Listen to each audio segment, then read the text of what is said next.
2009 sa sinulog sa Cebu, 25th anniversary rin noon ng Order of St. Augustine, Province of Santo Niño de Cebu. Nagmisa ang nooy paring Agustinong si Father Robert Francis Prevost. God has created all of us, created with that dignity, the image and likeness of God.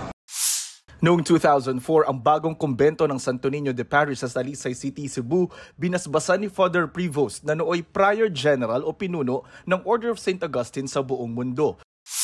Dumayo rin siya noong 2006 sa Provincial Intermediate Chapter of the Order of St. Augustine, Province of Santo Niño de Cebu, sa University of San Agustin, Iloilo City.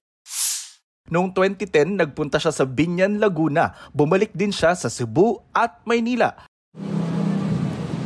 Kabilang sa mga binalik-balikan niya ang San Agustin Church at Monastery Complex sa Intramuros, isa sa mga pinakaunang simbahang Katolika sa bansa. Noong 2008, magkasama sila ni nooy Manila Archbishop Gaudencio Cardinal Rosales nang buksan ang bagong seminaryo sa San Agustin. At noong 2013, si nooy Manila Archbishop Luis Antonio Cardinal Tagle ang nakasama niya ng basbasan ng Postulancy Building sa seminaryo. Nang magmisa sa San Agustin Church si Father Prevost, dikon pa noon si Reynante Balilio. Siya na ang kura paroko ng San Agustin ngayon.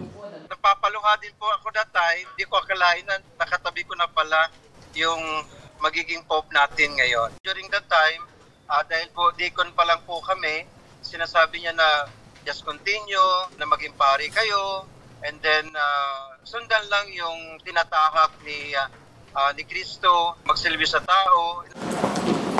Sa kapilya ng seminaryo, nakadisplay ang kanyang ginamit na upuan at vestment.